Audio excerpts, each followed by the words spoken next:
Welcome to Whispers from the Phylactery. If you're new here, I've been a game runner for over 15 years, and I like to talk about various aspects of tabletop role-playing games, from encounters to styles of play and systems in general, whether that's Pathfinder, D&D, indie titles. Really, I just like to talk about it, and there's a healthy dose of occasional rambling. So if that's your style, then let's sort of just get into it. Today, the question I want to sort of talk about and muse on is one of the secrets to writing adventure hooks that players care about. And it's not going to just be the only thing. It's going to be what I think makes a good, um, what makes a good hook. And really, it's important because if people aren't engaged with the story hooks, then it becomes very quickly, where do we go? Who do we kill? What treasure do we get? All right, GM, where do we go next? And then it's just a series of encounters, and there's not really any meat tied to it. People don't come back looking for, like, oh yeah, like last week we fought Graznok the Destroyer and we stopped him from destroying the city of Portmanteau. It's just, okay, well, we killed that guy, and oh, I guess we found a letter to go and deal with this other thing, so what do we do over there? And it can be frustrating for a GM, it can be frustrating for a player if the other players are sort of treating it like this, if the people aren't treating the game seriously to a degree. Like, we're always here to have fun with our friends. But there is certainly something to be said about engaging with the game instead of just participating in the game. Although for some people, maybe that is what they like. They just like to, they're not super big on the role play or getting into it.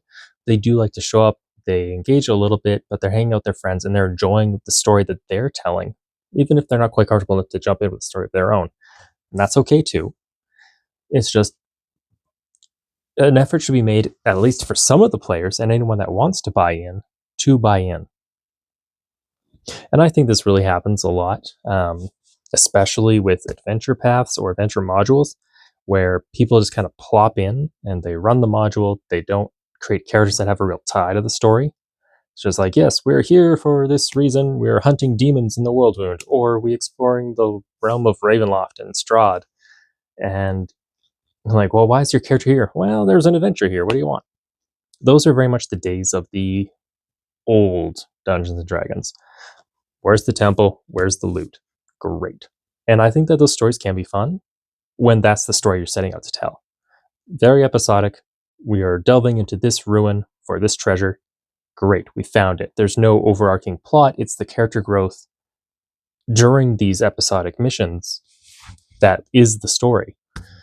But if we're looking at story hooks for just story hooks themselves and to create a longer campaign, then I think really the key is to involve the players on a more fundamental level. And this is why I don't need a lot of backstory for characters. Like, it doesn't have to be grand. I would like a paragraph or two. Or it invites collaborative storytelling where you're traveling here to meet this mentor of your characters, the NPC. Tell me about this mentor. Flesh out the world around it, or around your characters, so that it feels more alive. And then it gives you lots of plot hooks. So if the fighter has a mentor, the rogue has the orphanage, that's a stereotype that they love. The cleric has their temple. Who are the NPCs at the temple? Who are the NPCs at the orphanage? Is there a particular character that's special to you? And now we're just going to roll with it. If the rogue is from an orphanage, there was an older woman. We're going to go old woman Gretzel, and they took care of the children. If the rogue character gets a letter from one of the people that was at the orphanage saying that old mother Gretzel has passed away, then they're holding a funeral, but they suspect that there was foul play involved. Now the rogue character might want to go and look into why this thing happened, and then you can tie that into your story. If everyone's from the same area, like the same school or something, then this happens also a lot in Vampire the Masquerade. maybe one person's mentor murdered another or is implicated in murdering another, and now you need to either go and prove their innocence or prove their guilt. Essentially, it's using elements that the characters make themselves to tie them into the story will ultimately make people more engaged with the story. I know this is a weird concept. So those are sort of just the main thoughts I have on it. It should be bringing people into the story through the actions that they choose, although I realize I'm being repetitive on that point. Because for me, that's just the basic point. I'm not really sure how many more ways I can reiterate it. So, on to practical advice for this. I like my characters to generate a paragraph or two of backstory, and then I will read that backstory and I'll try and pull out 2 or 3 NPCs and get them to flesh out those characters more. And it's like, well, these people might come up in the game. They might not, but it gives me something to work with.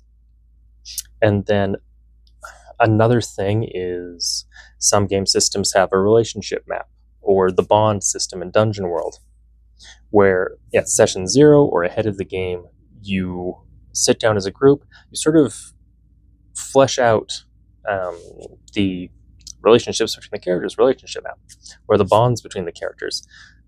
Usually, like, who in the party does your character like? Do you have a strong attachment to one person? Do you not like another person for whatever reason? Kind of mark all these things down. Maybe 2 characters will get together, like, yeah, we've actually been traveling together for a few months or a few years. They saved my life this one time, and I've been indebted to them, and we're just doing it together.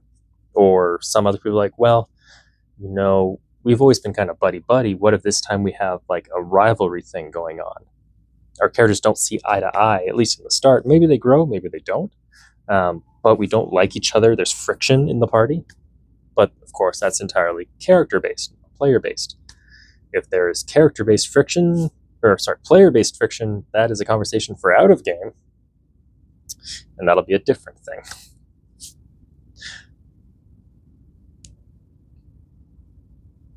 Plotting out relationships in the world and in the party can help just seed plot hooks for the DM.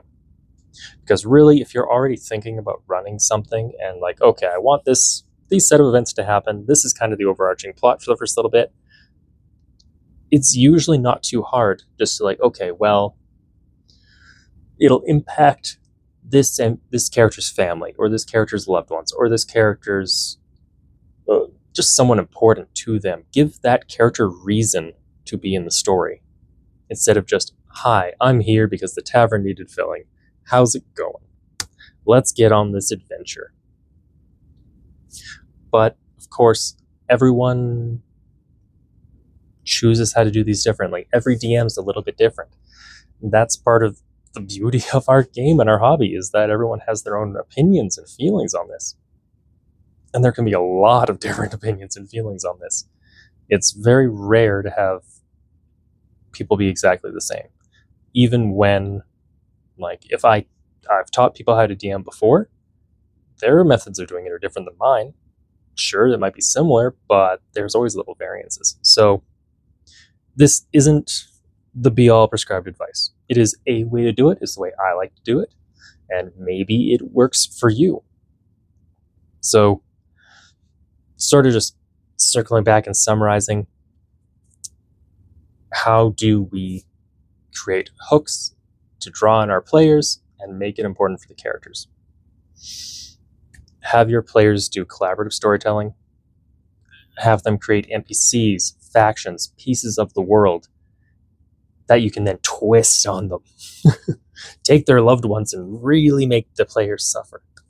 Or make it a happy event. Just use the characters' own created pieces of the world to help them engage with that world and to bring them in.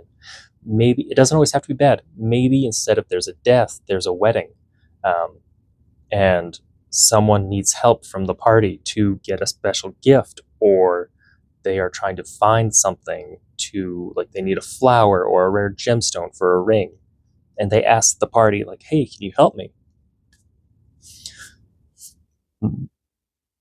work together, collaborative storytelling. That is the big thing.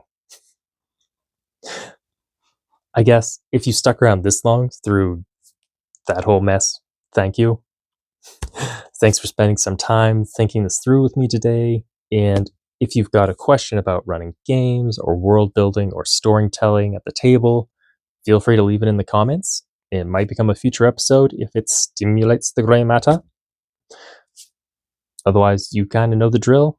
I appreciate it if you enjoy the video, you leave a like, you leave a comment. If you want to see more, hit subscribe. Otherwise, I will see you all another day. Until next time, take care.